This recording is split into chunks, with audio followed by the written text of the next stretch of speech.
Oh, hey, I'm Josiah. Welcome back to Retro Rewind. And you know, it's truly a miracle to see how far we've come with video games in just the past 50 years. Which really begs the question, what were the first video games like? Well, get your disappointment meters ready and your heart rate question really low, because tonight we're going to be talking about the Atari 2600. Let's get this over with. 3, 2, 1, go!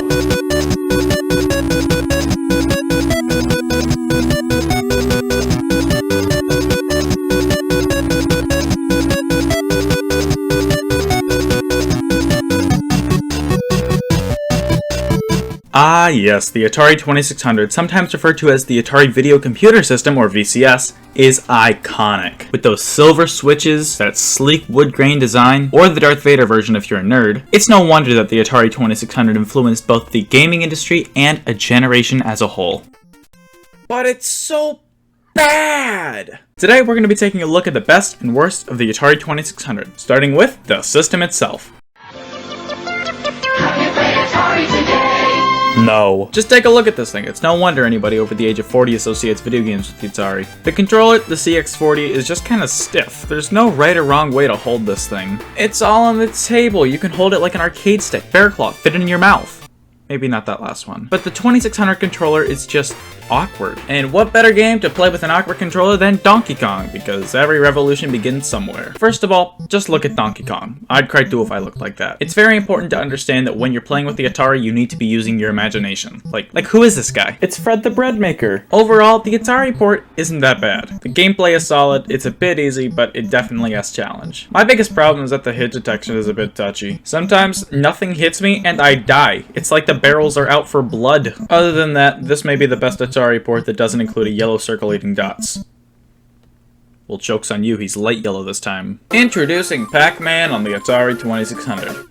Could you tell? This game is not that great. The gameplay is awkward and at best doesn't live up to the arcade original at all. The ghosts flicker a lot, making them virtually invisible. The joystick doesn't make the game much easier at all, with its clunky and unresponsive controls, making it frustrating and difficult to navigate through the maze. The sound design is another letdown. The ear-piercing sound effects make me want to pack a fist in Pac-Man. Waka waka, what the heck, man? Hey, I had 275 of the jokes ready. You were lucky. The eating sound is simplistic and repetitive, stripping away the charm that defined the arcade version. The lack of effort put into the audio of Pac-Man is really just a missed opportunity to engage players even further and give the definitive at-home gaming experience. It probably didn't help that the development of the game was also awful. Todd Fry, the lead developer, showed Atari the prototype of the game, but with the Christmas season right around the corner, Atari sold the unfinished game to consumers. When Atari was getting ready to sell the game, they knew that there were about 10 million systems that had already been sold.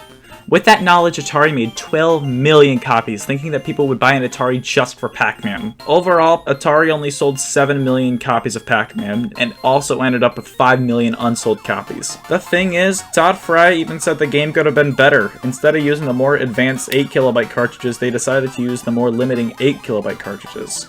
Basically, Pac-Man really didn't live up to my expectations. The primitive graphics, the ear-piercing sounds, and the awkward controls are just awful.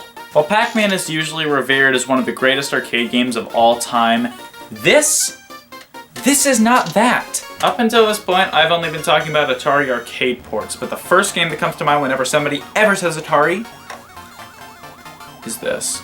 E.T. on the Atari 2600. E.T. released for the Atari 2600 in 1982 as an adaptation of Steven Spielberg's film of the same name. The game is a prime example of ambition overshadowed by limitations and rushed development. Let's just talk about the history of this game for a second. When the movie released, Atari licensed the film to become a game and wanted it to release that Christmas. The only problem with that is, with marketing, cartridge production, and shipment to stores, the game would have to be developed in only 6 weeks. To put it lightly, nobody liked this game, and the development was just a disaster. The game's lead developer, Howard Scott Warshaw, worked day and night just to barely get this game out in time. Even at that, the game was glitchy at best. Now let's get into E.T.'s action, if you wanted to call it that. His neck, which extends far into the awkward zone of gameplay. The player controls E.T. on a quest to assemble a phone to phone home.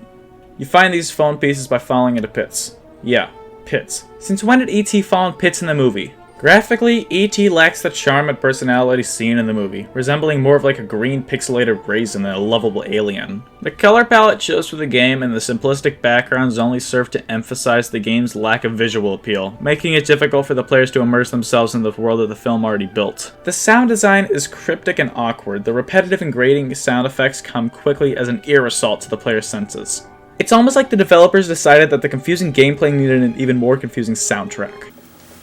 You know what would be funny? One of the most infamous stories behind this game is the Atari landfill. Legend has it that in the early 80s, Atari, faced with the surplus of unsold ET cartridges and other games like Pac-Man, decided to bury them all in a New Mexico landfill, which would eventually lead to the American video game crash of 1983. Really, what I'm trying to say is, even with all the awkward games, all the awkward gameplay, everything awkward about this system, Atari gave us so many memorable things. These titles, even with all their glitches, really help us reminisce about the Atari era before Nintendo, before Sega, before...